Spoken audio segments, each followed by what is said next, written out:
Friends అందరికీ నమస్కారం అండి. ఇప్పుడే అందిన వార్త అక్టోబర్ 1 నుంచి అమలయ్యే కొత్త రూల్స్ ఇవే అంటూ లేటెస్ట్ అప్డేట్ అయితే రావడం జరిగిందండి. ఆ వివరాలు ఏంటనేది మన వీడియో రూపంలో తెలుస్తుందా. వీడియోని స్కిప్ చేయకుండా పూర్తిగా చూడండి, అప్పుడే కంప్లీట్ ఇన్ఫర్మేషన్ అయితే అర్థమవుతుందండి. మీలో ఇంకెవరైనా సరే మన ఛానల్ సబ్స్క్రైబ్ చేయకుండా వీడియో వస్తున్నట్లయితే దయచేసి ఈ ఛానల్ సబ్స్క్రైబ్ చేసుకొని bell button all notification activate చేసుకోండి. అదేవిధంగా చూస్తున్నారు కానీ లైక్ చేయడం మర్చిపోతున్నారు, దయచేసి లైక్ చేయండి. ఇక లేట్ చేయకుండా వివరాలకి అయితే వెళ్ళిపోదామండి. మనం అక్టోబర్ 1 నుంచి రూల్స్, ఇక ఆధార్ కార్డు నుంచి సుకన్య సమృద్ధి యోజన వరకు మారే రూల్స్ అండి ఇవే.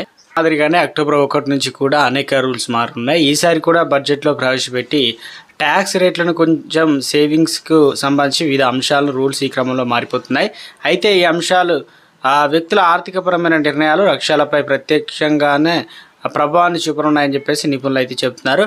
ఇక మైనర్ పేరుతో పీపీఎఫ్ ఖాతా తెరవడానికి అర్హత పొందే వరకు, అంటే సదరు వ్యక్తికి 18 సంవత్సరాల వయసు వచ్చే వరకు వారి పేరుపై ఉంటే ఖాతాలు పోస్ట్ ఆఫీస్ సేవింగ్ అకౌంట్ చెల్లించి వడ్డీ అందించబడుతుంది. 18 ఏళ్ళు కనుక నిన్న తర్వాత మాత్రమే వర్తించే వడ్డీ రేటును చెల్లించబడుతుంది. మెచ్యూరిటీ వ్యవధి మైనర్ పెద్ద వాడైన తేదీ నుండి లెక్కించబడుతుంది అన్నమాట. అంటే ఇక్కడ ఖాతా తెరవడానికి మైనర్ వ్యక్తి వాస్తవంగా అర్హత పొందిన తేదీ నుంచి లెక్క కడుతుంది అనమాట. అలాగే ఒకటి కంటే ఎక్కువ పీపీఎఫ్ ఖాతాలు ఉన్నట్లయితే ప్రైమరీ ఖాతాకు స్కీమ్ అందించే ఏదైతే వడ్డీ రేట్లను చెల్లించబడుతుందని చెప్పేసి, చిన్న పొదుపు పథకాల్లో ముఖ్యంగా కుమార్తెలకు భవిష్యత్ కోసం భారత ప్రభుత్వం సుకన్య సమృద్ధి యోజన స్కీమ్ అందుబాటులోకి తెచ్చింది. అయితే ఈ ఖాతాల పారదర్శకత పెంచేందుకు కూడా కొత్తగా తెస్తున్న నిబంధనలు అక్టోబర్ 1 నుంచి 2024 నుంచి అమల్లోకి అయితే రానున్నాయి.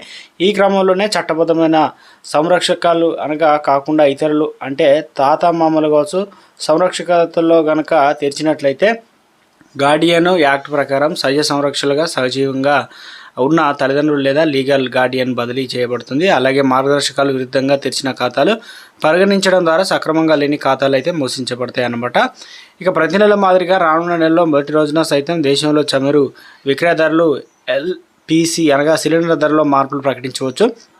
ఇదే క్రమంలో సిఎన్జి, పిఎన్జి, ఏవియేషన్ ఫ్యూయల్ ధరలు సైతం ప్రకటిస్తాయి. ఇక అయితే కమర్షియల్ గ్యాస్ సిలిండర్ రేట్లను మార్పులు ఉండవచ్చు అని చెప్పేసి తెలుస్తుంది. ఇదే క్రమంలో డొమెస్టిక్ గ్యాస్ సిలిండర్ ధరలో కూడా మార్పులు అయితే ఉండకపోవచ్చు. అదేవిధంగా పాన్ కార్డు దుర్వినియోగం, నకిలీలను సంబంధించి నిరోధించడానికి అక్టోబర్ 1 నుంచి కొన్ని మార్పులు అమల్లోకి వస్తున్నాయి. ఈ క్రమంలోనే ఆధార్ నెంబర్కు బదులుగా ఆధార్ నమోదు ఐడిని ఏదైతే ఉదహరించడానికి అనుమతించే నిబంధనలు ఐటీఆర్లో లేదా పాన్ కార్డు దరఖాస్తు లెక్కపై వర్తించవన్నమాట.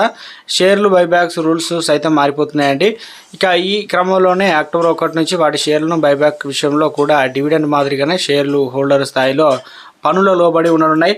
దీంతో ఇన్వెస్టర్లు అధిక పన్ను భారం పడుతుంది. అదనంగా ఏదైనా మూలధన లాభాలు లేదా నష్టాలు లెక్కించేటప్పుడు ఈ షేర్లో వాటాదారులు కొనుగోలు అయితే ఖర్చులు పరిగణలోకి అయితే తీసుకోబడతాయి అన్నమాట. సో అలాగే మొత్తానికైతే అక్టోబర్ 1 నుంచి ఫ్లోటింగ్ రేటు కావచ్చు, బాండ్లు సహా పేర్కొన్న కేంద్ర రాష్ట్ర ప్రభుత్వాల బాండ్ల విషయంలో 10% rate tax deduction at source అయితే అమల్లోకి రానున్నమాట.